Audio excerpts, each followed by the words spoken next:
முதலமைச்சர் வாயை திறந்து பேசுறாரா? பேச மாட்டேங்கிறாரு. அவருக்கு இருக்கக்கூடிய ஒரே கவலை என்ன? திமுக மேல என்ன பொய் வழக்கு போடலாம், என்ன பொய் கேஸ் போடலாம். எங்க தண்ணி வருதோ இல்ல அங்க தண்ணி வரணும். ಕಾವೇರಿ ಸೊನ್ನೆ. ನಮಸ್ಕಾರ ಸ್ನೇಹಿತರೆ, ಸಾರ್ವಜನಿಕ ವೇದಿಕೆಯಲ್ಲಿ ನೂರಾರು ಕಾರ್ಯಕರ್ತರ ಮುಂದೆ ಒಬ್ಬ ಮಹಿಳೆ ಹಾಗೂ ಖ್ಯಾತ ನಟಿಯ ಬಗ್ಗೆ ಅತ್ಯಂತ ಕೆಟ್ಟ ರೀತಿಯ ದ್ವಂದ್ವಾರ್ಥದ ಹೇಳಿಕೆ ನೀಡಿದ ಆರೋಪದ ಮೇಲೆ ತಮಿಳುನಾಡಿನ ಮಾಜಿ ಡಿಸಿಎಂ ಹಾಲಿ ವಿಪಕ್ಷ ನಾಯಕ ಉದಯನಿಧಿ ಸ್ಟಾಲಿನ್ರನ್ನ ಪೊಲೀಸರು ಅರೆಸ್ಟ್ ಮಾಡಿದ್ದಾರೆ. ಕಾವೇರಿ ನೀರಿಗಾಗಿ ನಡೆದ ಪ್ರತಿಭಟನೆಯಲ್ಲಿ ನಟಿ ತ್ರಿಷಾ ಅವರ ಹೆಸರನ್ನ ಎಳೆದು ತಂದು ಕೀಳುಮಟ್ಟದ ಕಮೆಂಟ್ ಮಾಡಿ ಈಗ ಉದಯನಿಧಿ ಸಂಕಷ್ಟಕ್ಕೆ ಸಿಲುಕಿದ್ದಾರೆ. ಅಷ್ಟಕ್ಕೂ ಆ ಸಭೆಯಲ್ಲಿ ಉದಯನಿಧಿ ಸ್ಟಾಲಿನ್ ಮೈಕ್ ಹಿಡಿದು ಹೇಳಿದ್ದೇನು? ನಟಿ ತ್ರಿಷಾ ಮತ್ತು ಟಿವಿಕೆ ನಾಯಕ ಸಿಎಂ ವಿಜಯ್ ನಡುವಿನ ವಿಚಾರದಲ್ಲಿ ಉದಯನಿಧಿ ನಾಲಿಗೆ ಹರಿಯಬಿಟ್ಟಿದ್ಯಾಕೆ? ಪೂರ್ತಿ ವಿವರವನ್ನ ನೋಡೋಣ. ಆದ್ರೆ ಅದಕ್ಕೂ ಮೊದಲು ನೀವಿನ್ನು ನಮ್ಮ ಚಾನೆಲ್ನ ಸಬ್ಸ್ಕ್ರೈಬ್ ಮಾಡಲಿಲ್ಲ ಅಂದ್ರೆ ಈಗಲೇ ಸಬ್ಸ್ಕ್ರೈಬ್ ಮಾಡಿ ಹಾಗೂ ಪಕ್ಕದಲ್ಲಿರುವಂತಹ ಬೆಲ್ ಬಟನ್ ಅನ್ನ ಕ್ಲಿಕ್ ಮಾಡಿ. ಹಾಗೆ ಈ ವಿಡಿಯೋವನ್ನ ಕಡೆ ತನಕ ಮಿಸ್ ಮಾಡದೆ ನೋಡಿ. ಈ ಘಟನೆ ಹಿನ್ನೆಲೆ ನೋಡೋದಾದ್ರೆ, ತಾಂಜಾವೂರಿನಲ್ಲಿ ಡಿಎಂಕೆ ಪಕ್ಷದಿಂದ ಕಾವೇರಿ ನೀರಿಗಾಗಿ ಬೃಹತ್ ಪ್ರತಿಭಟನೆ ಆಯೋಜಿಸಲಾಗಿತ್ತು. ತಮಿಳುನಾಡಿಗೆ ಕಾವೇರಿ ನೀರು ತರುವಲ್ಲಿ ಸಿಎಂ ವಿಜಯ್ ನೇತೃತ್ವದ ಸರ್ಕಾರ ಸಂಪೂರ್ಣ ವಿಫಲವಾಗಿದೆ ಅಂತ ಉದಯನಿಧಿ ಸ್ಟಾಲಿನ್ ವಾಗ್ದಾಳಿ ನಡೆಸ್ತಾ ಇದ್ರು. ಆದ್ರೆ ಮಾತು ಮುಂದುವರೆಸ್ತಾ ಇದ್ದಂತೆ ಅಲ್ಲಿದ್ದ ಡಿಎಂಕೆ ಕಾರ್ಯಕರ್ತರು ನಟಿ ತ್ರಿಷಾ ಅಂತ ಜೋರಾಗಿ ಕೂಗೋದಕ್ಕೆ ಶುರು ಮಾಡಿದ್ದಾರೆ. முதலமைச்சர் வாயை திறந்து பேசுறாரா? பேச மாட்டேங்கிறாரு.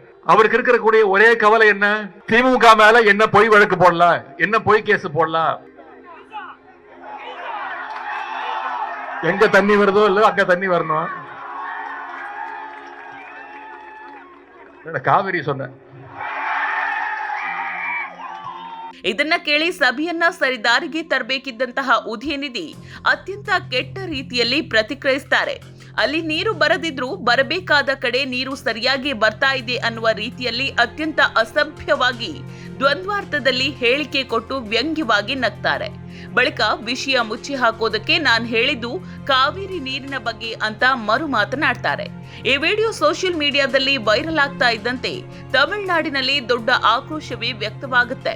ಒಬ್ಬ ಜವಾಬ್ದಾರಿಯುತ ಸ್ಥಾನದಲ್ಲಿರುವ ನಾಯಕ ಬಹಿರಂಗವಾಗಿ ಒಬ್ಬ ಮಹಿಳೆಯ ಘನತೆಗೆ ಧಕ್ಕೆ ತರುವಂತಹ ಮಾತನಾಡಿದ್ದಕ್ಕೆ ಜನ ತೀವ್ರ ವಿರೋಧವನ್ನ ವ್ಯಕ್ತಪಡಿಸ್ತಾ ಇದ್ದಾರೆ. ತಕ್ಷಣವೇ ವಿಜಯ್ ಅವರ ಟಿವಿಕೆ ಪಕ್ಷದ ಎಂಎಲ್ಎ ಒಬ್ರು ದೂರು ನೀಡ್ತಾರೆ. ಜೊತೆಗೆ ರಾಷ್ಟ್ರೀಯ ಮಹಿಳಾ ಆಯೋಗಕ್ಕೂ ದೂರು ಸಲ್ಲಿಕೆಯಾಗುತ್ತೆ.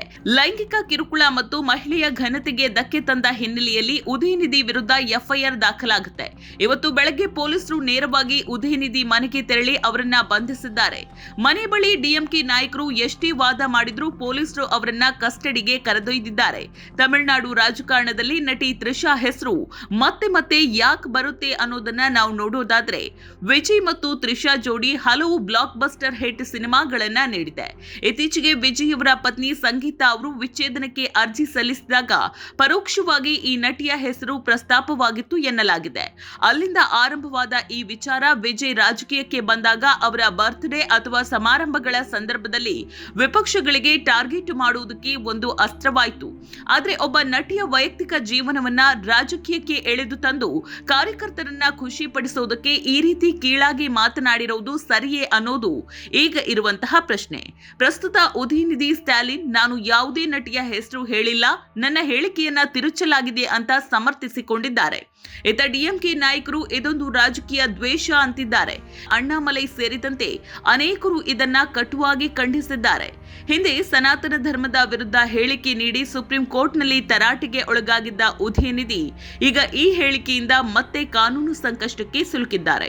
ರಾಜಕೀಯ ಲಾಭಕ್ಕಾಗಿ ಒಬ್ಬ ಮಹಿಳೆಯ ಘನತೆಯನ್ನ ಈ ರೀತಿ ಸಾರ್ವಜನಿಕವಾಗಿ ಹರಾಜು ಹಾಕೋದು ಎಷ್ಟು ಸರಿ ಅಂತ ನೀವೇ ಒಮ್ಮೆ ಯೋಚಿಸಿ. ನಿಮ್ಮ ಅಭಿಪ್ರಾಯ ಏನು ಅಂತ ಕಮೆಂಟ್ ಮಾಡಿ ತಿಳಿಸಿ. ಹಾಗೆ ವಿಡಿಯೋ ಇಷ್ಟ ಆಗಿದ್ರೆ ನಮ್ಮ ಚಾನೆಲ್ನ ಸಬ್ಸ್ಕ್ರೈಬ್ ಮಾಡುವುದಕ್ಕೆ ಮರಿಬೇಡಿ. ಧನ್ಯವಾದ.